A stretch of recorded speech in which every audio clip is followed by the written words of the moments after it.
안녕하세요. 저는 경남 모처에 사는 50대 초반의 평범한 주부입니다. 이런 사연은 써본 적도 어디에 내본 적도 없어요. 솔직히 제 얼굴에 침 뱉기처럼 느껴져서 부끄럽기도 하고요. 하지만 지금은 그냥 이 이야기를 어딘가에 남기고 싶다는 생각뿐입니다. 제 얘기가 누군가에겐 경고가 되었으면 좋겠다는 마음이라고 여겨주세요. 남편과 제가 결혼한 지는 27년이 넘었습니다.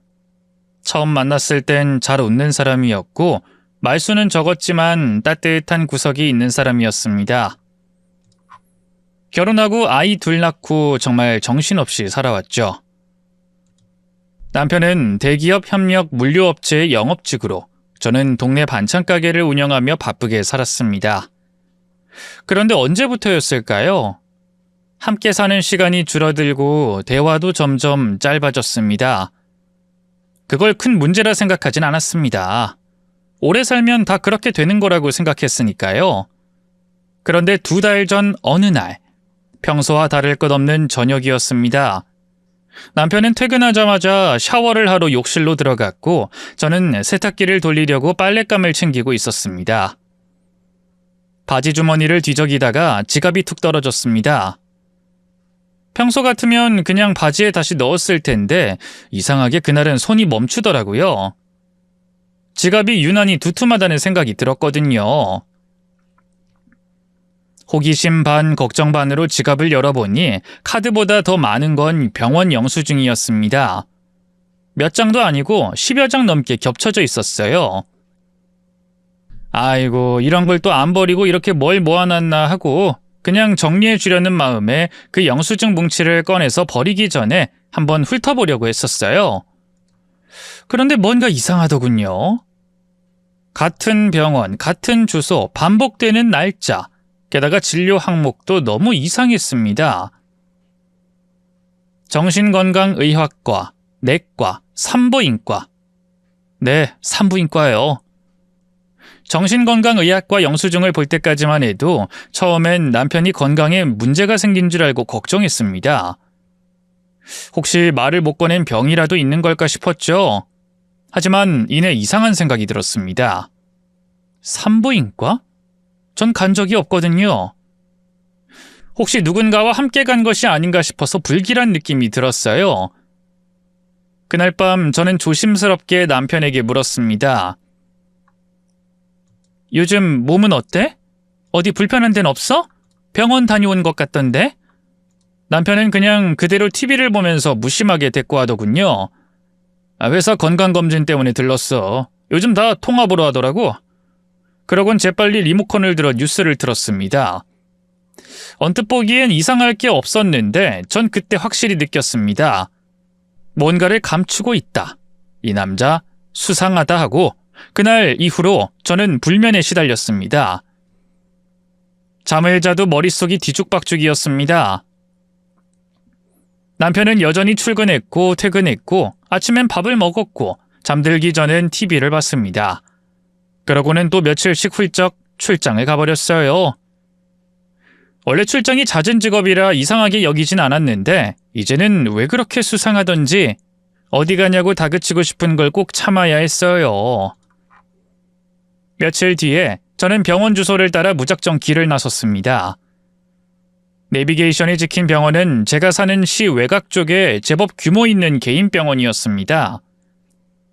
남편의 말대로 이것저것 진료 과목이 있었는데 제 눈에는 산부인과가 유독 크게 보였어요. 접수처에는 야무져 보이는 간호사가 앉아 있었습니다. 저는 주민등록본과 남편 이름을 보여주며 조심스럽게 말했습니다. 김양호 씨, 제 남편인데요. 최근에 자주 다녔던 걸로 알고 있어요. 혹시 진료 내역 확인이 가능할까요? 간호사는 바로 고개를 저었습니다. 죄송하지만 보호자 동의 없인 확인해 드릴 수 없습니다. 제가 아냅니다. 가족인데도 안 되는 건가요? 그래도 간호사는 똑부러지게 안 된다고 하더라고요. 네, 아내셔도요. 본인 동의 없인 열람이 안 되세요. 그 말투가 저를 더 확신하게 만들었습니다. 이거 뭔가 있다. 아주 큰 뭔가가. 저는 막막한 마음에 일단 집으로 가려고 했어요. 그러다가 도저히 안 되겠다는 생각이 들어서 제 부탁을 거절한 간호사가 잠시 자리를 비웠을 때 옆 사람을 붙들고 늘어졌어요. 저 김영호 씨 와이프예요. 제발 한 번만 좀 부탁할게요. 남편이 바람핀다는 의심이 들어서 미치겠어요. 같은 여자로서 한 번만 도와주시면 안 돼요? 다른 간호사가 주위 눈치를 살피더니 한숨을 푹 쉬더라고요. 이러시면 안 되는데 너무 사정이 안 되셔서. 그 간호사는 아주 조심스럽게 저에게 말해줬습니다. 김영우 씨는 임신한 부인과 함께 오시는 것 같네요. 나이 차이도 좀 나 보이고 어쩐지 주위를 너무 의식하셔서 혹시나 했는데. 네, 남편이 임신한 여자를 데리고 진료를 보러 온다는 겁니다. 얼마나 어이가 없었는지 눈물조차 안 나더라고요. 그저 제 눈으로 보기 전까진 도저히 믿을 수가 없었어요. 그날 이후 저는 병원 근처 카페를 자주 찾았어요. 미친 사람처럼 창밖만 내다보면서 어떨 땐 문을 닫을 시간까지도 앉아 있었어요. 남편의 병원 방문 날짜와 시간을 추정하는 게 쉽지 않으니 그저 무작정 기다린 거였죠. 몇 번을 허탕치고 며칠째가 지났는데 드디어 때가 왔어요. 남편이 병원 입구로 들어서는 모습을 봤습니다. 그 옆엔 젊은 여자가 있더라고요. 여자는 인부복 같은 원피스를 입고 있었고 제 남편은 그 여자의 어깨에 손을 올리고 있었습니다. 그 순간 손에 들고 있던 커피가 식은 줄도 몰랐습니다. 내가 지금 무엇을 보고 있는 건가 싶더라고요. 그날 밤 저는 다시 병원으로 향했습니다. 전에 그 간호사가 있길래 죽기 살기로 또 매달렸어요. 제발 좀 주소 좀 알려달라고. 나 좀 살려달라고. 민폐고 뭐고 따질 겨를도 없었습니다. 그 여자 주소 좀 알려달라고 펑펑 울면서 매달렸어요. 한 번만 부탁드릴게요. 저 정말 죽을 만큼 간절해요. 사람 하나 살린다 생각하고 부탁드릴게요. 네? 죄송합니다. 무슨 정신이었는지도 모르겠더라고요. 저는 손에 들고 있던 봉투 하나를 조용히 밀어 넣었습니다. 잘못된 행동인지는 알지만, 그럼 안 되는 거 알지만 당장 알아내지 않으면 제가 죽을 것 같았습니다. 간호사 선생님은 정말 난처해하셨어요. 지금 생각하면 부끄럽네요. 하지만 제 사정이 너무 딱해 보였는지 그분은 저한테 돈은 안 받겠다고 하시면서 조용히 쪽지를 한 장 써줬어요. 여기요. 이거 정말 말씀드리면 안 되는 건데요. 이 주소 확인해 보세요. 그리고 다음엔 절대 이런 부탁하시면 안 돼요. 아시겠죠? 그분이 써주신 주소는 제가 사는 곳에서 1시간 반 거리의 신도시 아파트였습니다. 제가 사는 동네보다 더 새로 지어진 고급 단지, 전세 시세를 검색해보니 아파트가 4억이 훌쩍 넘는 곳이었어요. 그 여자 아파트를 찾아간 날은 햇살이 유난히 눈부셨습니다.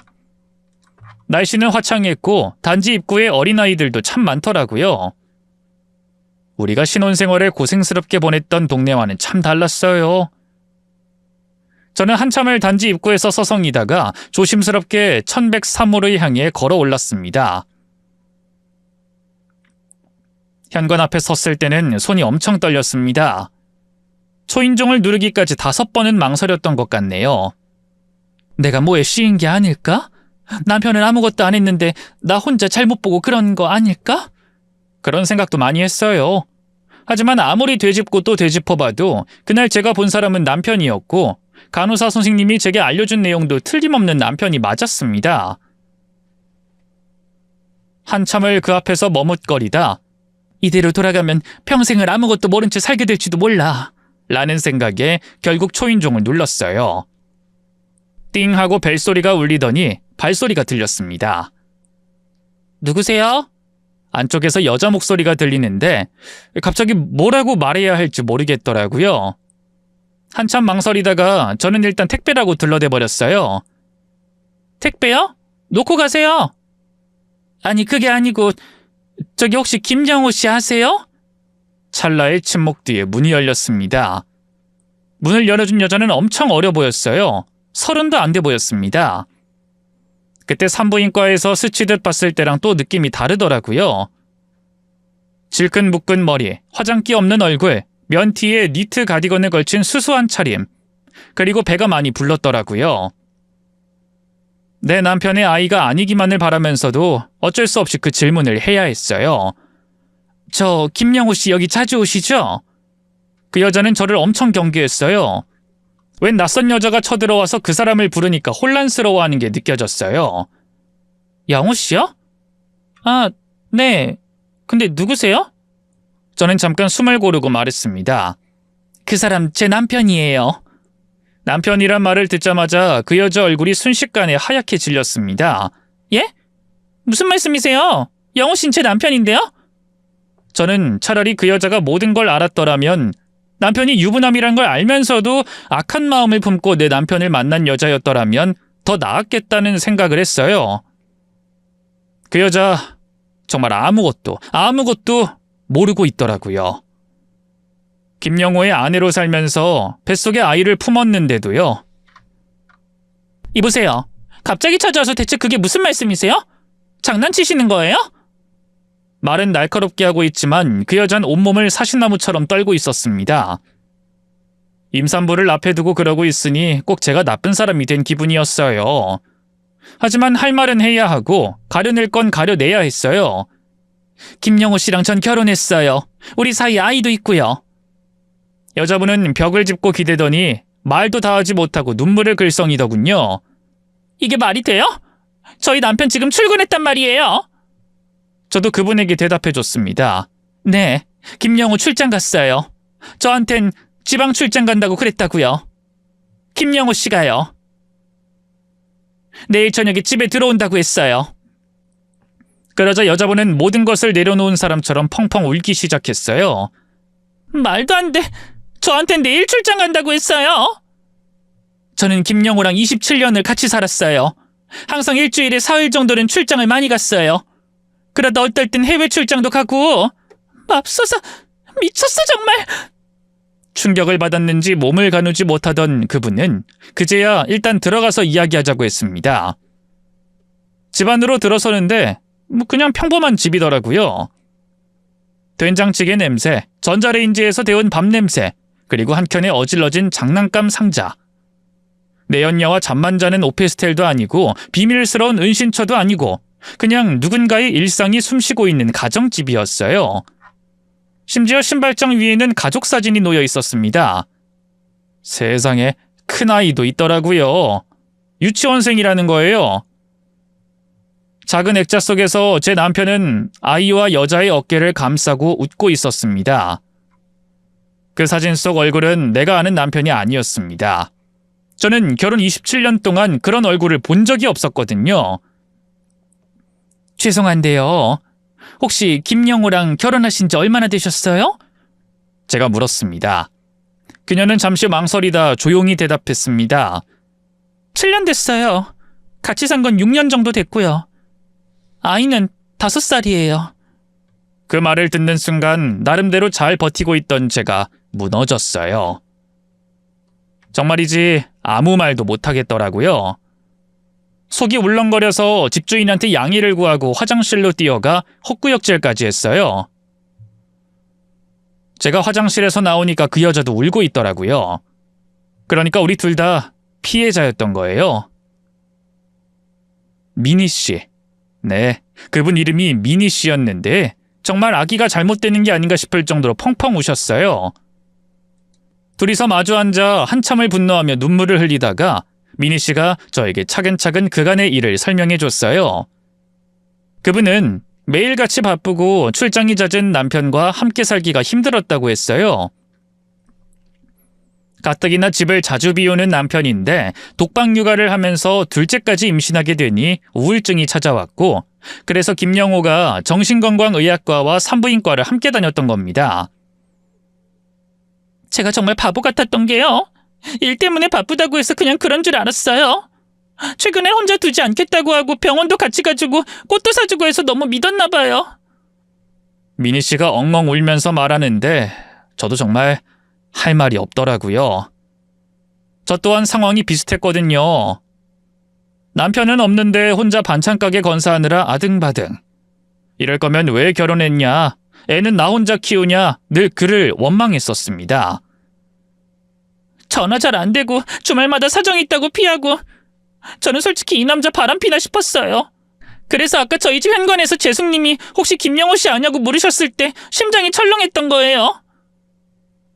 같은 사람에게 속았고 같은 이름을 불렀고 같은 거짓말을 들으며 살았다는 점에서 우리는 같은 피해자였습니다. 그렇게 여자 둘이서 다시금 녹차를 놓고 마주 앉아 있는데 기가 막혀서 말도 안 나오더라고요. 어떻게 이렇게 감쪽같이 속일 수가 있지? 이게 무슨 일이지? 앞으로 어떻게 해야 하지? 애들한테는 어떻게 말할까?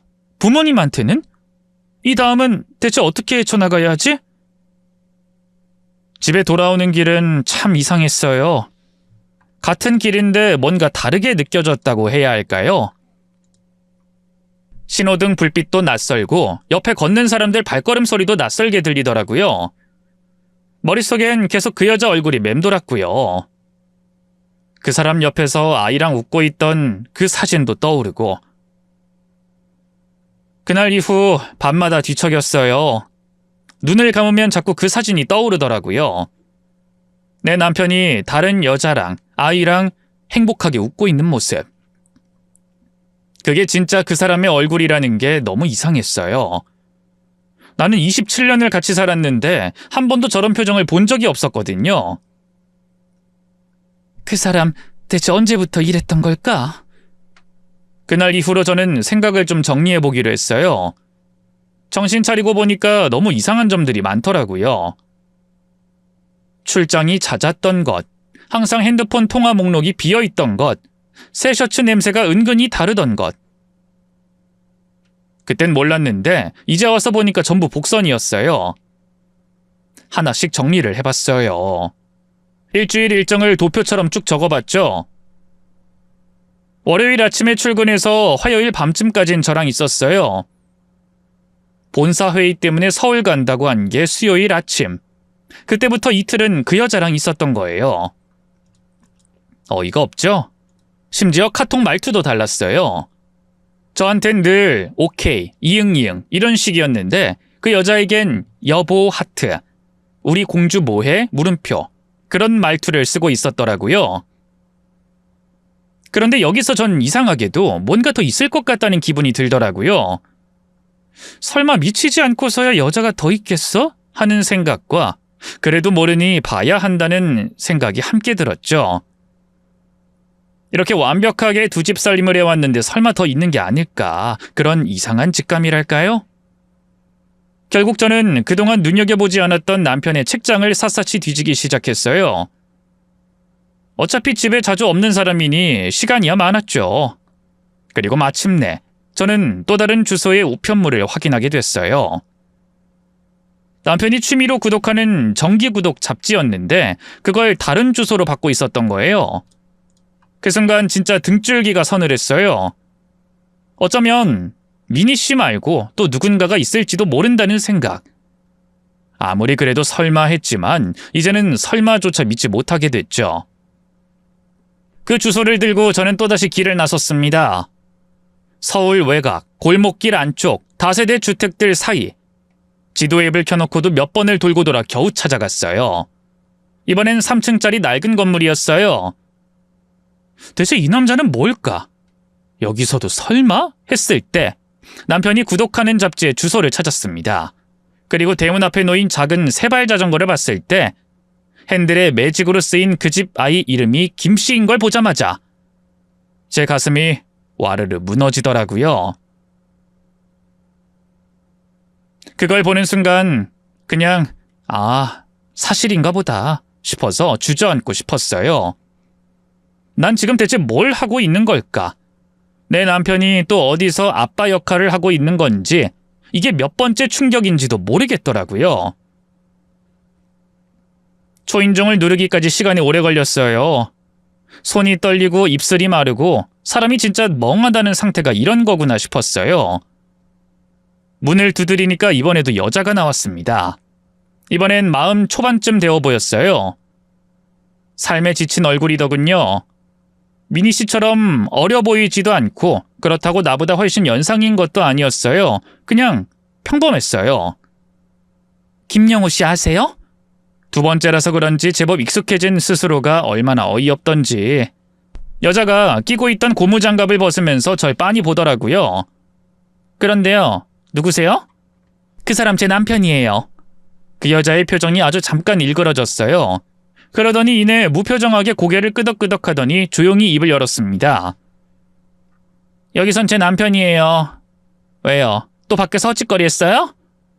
김영호의 부인 사모는 박지혜 씨였어요. 지혜 씨는 질렸다는 듯이 저한테 물을 가져다 주면서 혹시 결혼한 지 얼마 됐냐고 물어보더라고요. 그때까진 그저 바람기 많은 남편이 또 사고를 쳤나 보다 하는 표정이었는데요. 결혼 27년 됐다고 하니까 그제야 좀 충격을 받은 것 같았어요. 2년 7개월도 아니고 진짜 27년이냐고 몇 번이나 물어보더니 자기 얼굴을 문지르면서 욕부터 하더라고요. 난 내가 본처인 줄 알았는데 진짜 본처가 따로 있네요. 미친놈. 지혜 씨가 몇 번이고 가슴을 내리치면서 눈물을 쏟는데 어이가 없긴 저도 마찬가지라 정말 할 말이 없더라고요. 저희 애는 5살이에요. 밖에 자전거 보셨죠? 눈물을 닦으면서 그분이 말하는데 순간 머리가 찌릿했어요. 5살. 앞집 미니 씨도 그랬죠? 그 집 아이도 5살이었어요. 이게 무슨 말이냐고요? 같은 시기에 두 여자가 동시에 임신했던 거예요. 그 사람이 미친 김영호는 그걸 알면서도 둘 다 키우고 있었던 거예요. 그냥 돌아가면서 이 집 저 집. 지혜 씨가 이렇게 말하더라고요.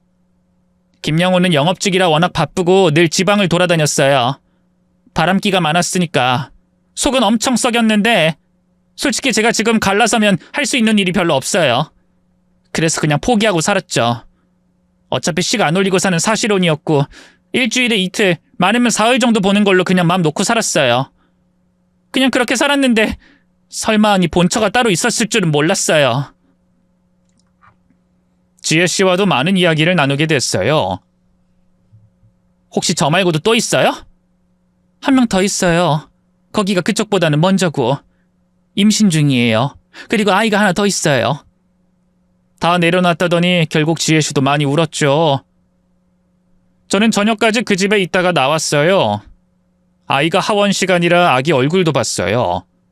남편이랑 많이 닮았더라고요. 며칠 뒤에 저희 셋이 모였어요. 사는 곳도 다르고 생활하는 모습도 다른 세 여자가 미친 김영호 때문에 둘러앉아서 어떻게 이런 일이 가능했을까 하나씩 따져보기 시작했어요. 주간 스케줄, 집 위치, 회사 출퇴근 시간, 은행 계좌, 카드 사용 내역까지 우리가 아는 모든 정보를 공유하고 하나하나 검증해봤어요. 말하자면 그 사람은 일주일을 3등분해서 살고 있었던 거예요. 일단 시간부터 볼까요? 그 사람은 영업직이었어요. 출장이 잦고 외근이 많다는 점. 그게 오히려 이중생활, 아니 3중생활을 가능하게 만든 조건이었더라고요.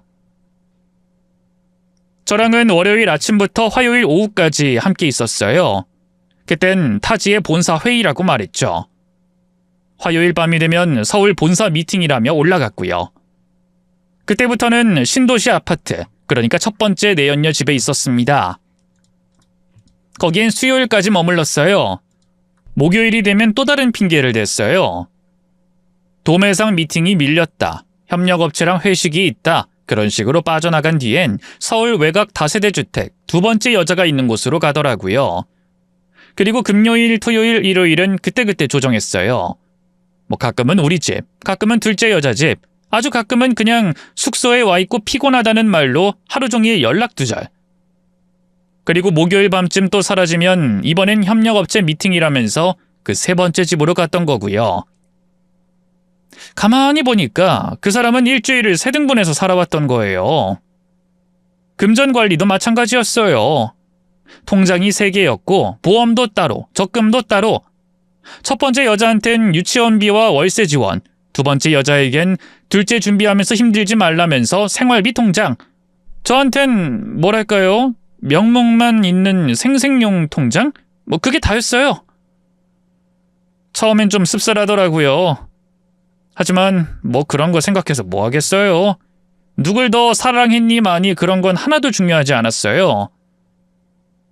어차피 미친 인간인데 우리 셋 다 피해자일 뿐이었고요. 그제서야 알겠더라고요. 이 사람은 인생 전체가 가짜였어요. 남편을 연기한 거였어요. 3명한테 동시에요. 그리고 그걸 무려 몇 년을 해왔다는 거죠. 아무렇지 않게 아침에 저랑 밥 먹고 나가서 그날 저녁엔 다른 집 아이에게 책 읽어주고 다음 날엔 또 다른 집에서 반찬통 들고 출근한 거예요. 그게 가능한 사람이었던 거예요. 그 사람 자체가 그냥 허상이었어요. 지금까지 제가 믿고 의지한 남편이 아니라 그 사람이 만들어 놓은 역할놀이 중 하나의 캐릭터였던 거죠. 그때 확신했어요. 아, 이 사람, 이건 그냥 바람 피우는 게 아니구나. 진짜 또 하나의 인생을 살고 있었구나. 3명 다 처음엔 이 상황이 믿기지 않아서 멍하니 있었어요. 근데 그걸 가능하게 만든 게 그 사람의 꼼꼼함이었더라고요. 각 집에는 각각 다른 물건들이 있었죠. 집마다 다른 칫솔이요. 우리 집은 파란색, 신도시 집은 민트색, 그리고 외곽 다세대 주택에는 분홍색. 아주 철저했죠. 그걸 들키지 않으려고 치밀하게 구분해서 산 거예요. 저한텐 말이 없고 무뚝뚝했지만 신도시 집에서는 애교도 부리고 외곽 주택에선 자상한 아빠 역할을 하더라고요. 돈 문제도 철저했어요. 급여는 3개의 계좌로 나눠 관리했고 첫째 여자에게는 생활비 통장, 둘째 여자에겐 보험 명목의 자동이체, 그리고 제게는 늘 그렇듯 최소한의 생활비만 줬어요. 등본에는 배우자 항목을 비워두거나 주소지를 단독 세대로 분리해뒀고 보험 수익자도 각각 다르게 지정해놨더라고요. 이 사랑이라기보단 생활 설계에 가까웠어요. 새 여자를 돌보는 게 아니라 3개의 세트를 운영하는 것 같은 느낌. 그리고 그 사람은 그 모든 걸 아무렇지도 않게 해냈습니다. 죄책감 하나 없이. 생각해보면요. 사소한 단서들이 있었던 것 같아요. 출장 가방이 항상 정리돼 있던 거, 셔츠 냄새가 조금 다를 때, 통화 기록이 늘 비어있던 날. 근데 우리는 그런 걸 의심하지 않았어요. 피곤하니까, 스트레스 많으니까 그럴 수도 있지. 늘 그렇게 넘겨왔던 거죠. 저는 그 사람을 믿었던 게 아니라 내 결혼을 믿고 싶었던 것 같아요. 제일 소름 끼쳤던 건요. 그래놓고도 폰 연락처에 이름이 더 있었어요. 이사님, 팀장, 물류 A 이런 식이었는데 알고 보니 전부 가볍게 만나는 여자들 이름이었어요. 가정까지 꾸린 건 우리 셋, 나머지는 캐주얼한 만남. 참 어이가 없으면서도 소름 돋았죠. 이건 누군가의 실수나 충동이 아니었고 그 사람은 정말로 계획하고 움직인 거였으니까요. 그날 이후 저는 각자에게 인사를 따로 했어요. 미니 씨도 지혜 씨도요. 고생 많았다고. 이제부턴 우리 각자 살아야 한다고. 사실 그 이상 엮이고 싶지 않았어요. 미니 씨와는 통 몇 번 했고 지혜 씨는 그날 이후 연락이 없었어요. 서운한 마음도 있었지만 그럴 수밖에 없죠. 이해했어요.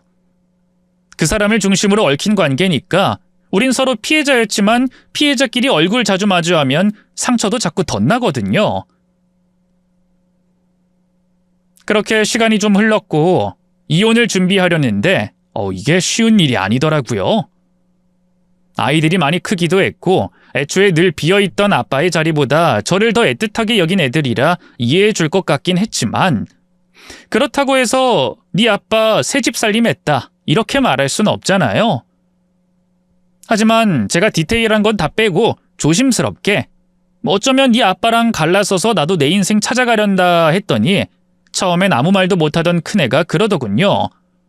엄마, 아빠가 엄마한테 해준 게 뭐가 있어? 신경 쓰지 마.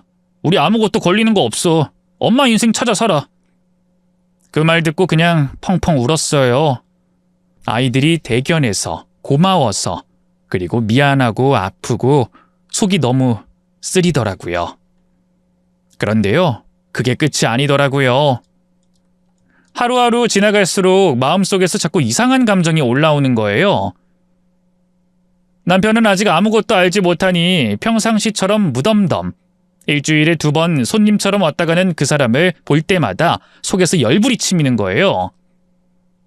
그때는 그냥 버티느라 몰랐는데 이 시간이 지나가니까 분노가 정말 걷잡을 수 없이 저를 갉아먹더라고요.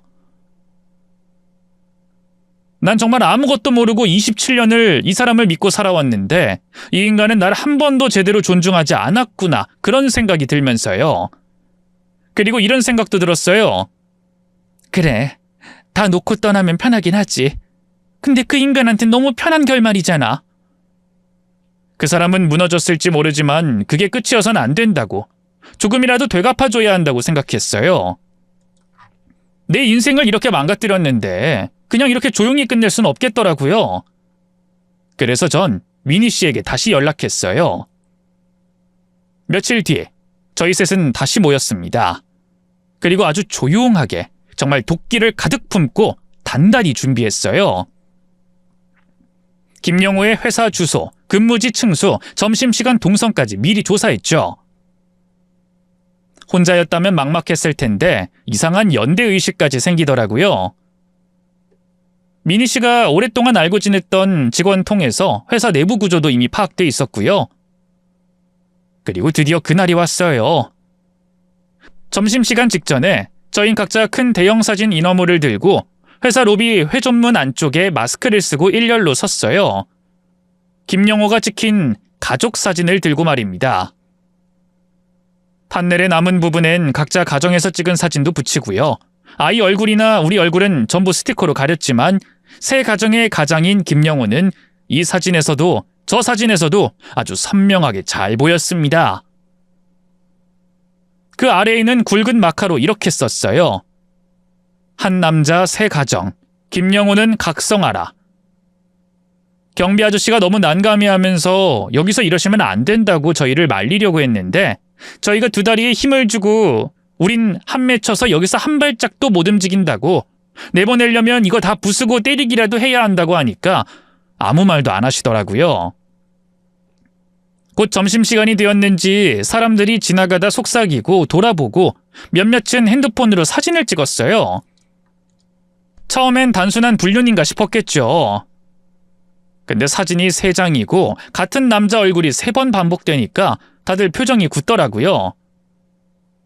몇몇이 하고 눈짓을 주고받는 걸 보니까 김영호를 알아보는 것 같았어요. 저희는 말없이 피켓을 들고 서 있는데 그때 양복 입은 남자 셋이 내려왔어요. 어지간히 다급한지 거의 날듯이 오시더라고요. 그분들이 소개하기에 각각 김영호 상사, 인사 담당, 그리고 감사팀 실장이라고 하셨습니다. 대체 무슨 일이냐고 묻길래 보시는 대로라고 말했더니 3명 다 얼굴이 창백해져서는 일단 사람들이 사진을 찍으려고 하니까 판넬을 잠깐만 내려보래요. 그래서 우리도 이러고 싶어서 이러는 거 아니다. 누가 알아보면 쪽팔린 거 우리도 다 안다. 애들도 걱정된다. 그렇지만 김영호가 이 회사 잘리고 망신당하기 전까진 못 움직인다 그랬죠. 인사 담당 얼굴이 확 굳더니 뒤돌아서 통화하더군요. 몇 분 지나 감사팀 직원들이 내려왔고 따로 모실 테니 이야기를 다시 하자고 했어요. 김영호가 대체 무슨 일을 한 건지 알고 싶다고 우리 이야기를 적극적으로 들어주겠대요. 그래서 저희는 회사 회의실로 따로 이동했어요. 저 사모님들, 혹시 인터넷에 이 사진이 퍼지진 않았죠? 그들이 아주 조심스럽게 묻더군요. 그래서 아직 우리가 어디 뭘 올린 건 아니다. 그렇지만 누가 인터넷에 올리면 어쩔 수 없다. 그 정도는 감수하고 한 짓이다 그랬어요. 회사 사람들이 정말 난처해 하더라고요. 사모님들, 이게 저희 입장도 있습니다. 저희 영업 파트가 회사 기둥이에요. 김영호 씨는 영업맨이고요. 이러시면 회사 이미지에도 타격이 큽니다. 이대로 가면 기사 나는 거예요.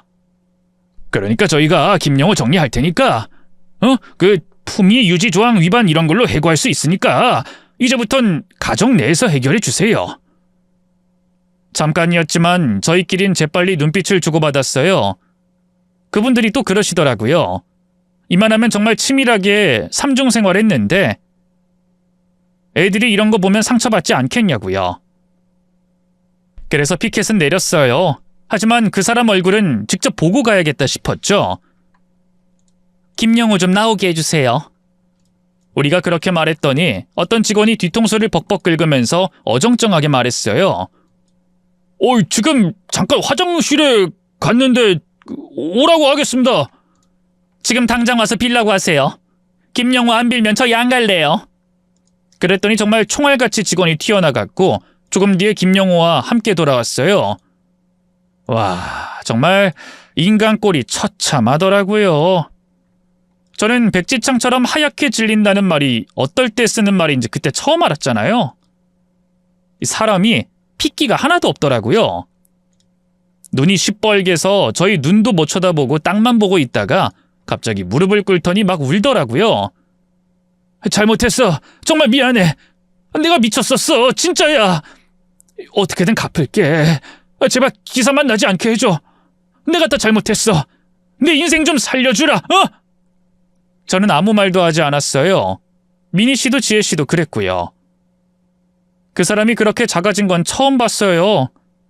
그때 제일 입담이 센 지혜 씨가 딱 일어나더니 놀고 있네 미친놈 하고 나가버렸어요.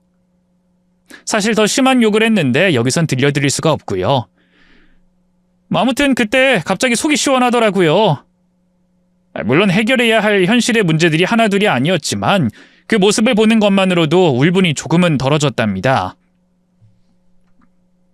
그날 이후로 김영호에게 매일매일 전화가 왔어요. 물론 새 여자에게 번갈아 가면서 돌리는 거죠. 그중에 누가 좀 자기를 받아주나 하면서 들이대는 연락이었어요.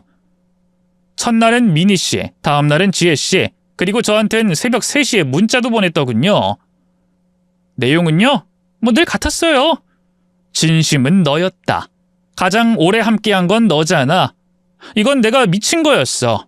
제발 한 번만 아이들만 생각해줘. 문장은 달랐지만 패턴은 똑같았어요. 제일 어이없던 건 저한테는 27년 동안 고맙다면서 미니 씨한테는 너랑 새로 시작하고 싶다 했고 지혜 씨한테는 지혜야 우리 딸 생각해 그랬다더라고요. 웃기죠? 아직도 누가 진심이었는지조차 정하지 못하는 사람, 그게 김영호였어요. 미니 씨는 그날 이후로 한국을 떠났어요. 언니인가 오빠가 동남아에 있다고 하던데 가서 친정 식구들 사업 거들면서 앞으로 영영 오지 않을 생각이라고 하더라고요. 고마웠다고 말하던 표정이 생각보다 담담해서 더 짠했어요. 아이 손 꼭 붙잡고 공항 가는 셔틀 안에서 이젠 진짜 나만 보면 살 거예요. 그랬죠. 지혜 씨는요, 정말 독해졌어요. 아이 어린이집 종일반에 맡기고 투잡한다고 하더라고요. 아침마다 도시락 싸서 아기를 맡겨놓고 돌아서면 막 눈물이 난다는데 그래도 홀로서기 하려면 그 정도는 해야겠죠. 지금도 씩씩하게 잘 헤쳐나갈 거라고 생각해요. 저는요, 반찬 가게를 정리했어요. 한 번도 떠나본 적 없던 제 터전이었는데 이젠 좀 벗어나보고 싶더라고요. 주위에선 그 나이에 무슨 낯선 타지냐고, 제가 잘못한 것도 아니고 남들은 그냥 이혼한 줄 아니까 그걸로 됐다고 많이들 말렸었어요. 그래도 제 맘은 그게 아니더라고요. 아이들은 다 커서 기숙사 사니까 저 혼자서 조용한 지방 소도시로 이사했어요. 마트도 작고 버스도 1시간에 한 대지만 이상하게 그게 딱 좋았어요. 도시락 주문이 들어오면 야채 다듬으면서 라디오를 틀어요. 그리고 가끔 미니 씨랑 지혜 씨가 떠오르기도 해요. 우린 연락을 주고받진 않아요. 굳이 그래야 할 이유도 없고요. 그냥 서로가 어딘가에서 정상적인 삶을 회복해가고 있을 거라는 확신, 그걸로 충분하더라고요. 어쩌면 언젠가 마트 냉동 코너 앞이나 고속버스 터미널에서 무심히 마주칠 수도 있겠죠. 그땐 반가울 것 같아요. 아프기도 하지만 말이에요. 이 이야기를 굳이 남기고 싶었던 이유는요, 누군가에게 작은 경고가 되길 바랬기 때문입니다. 그리고 혹시 어디선가 저처럼 뭔가 이상하다는 직감을 혼자만 느끼고 있는 누군가가 있다면 그 감정 무시하지 마세요. 아무리 오래 함께 살아온 사람도 끝까지 다 알 순 없더라고요. 그러니까 살면서 단 한 번이라도 스스로를 먼저 의심하지 않길 바랍니다. 저 멀리 지역에 사는 이름 없는 한 여자의 이야기였습니다. 들어주셔서 감사합니다.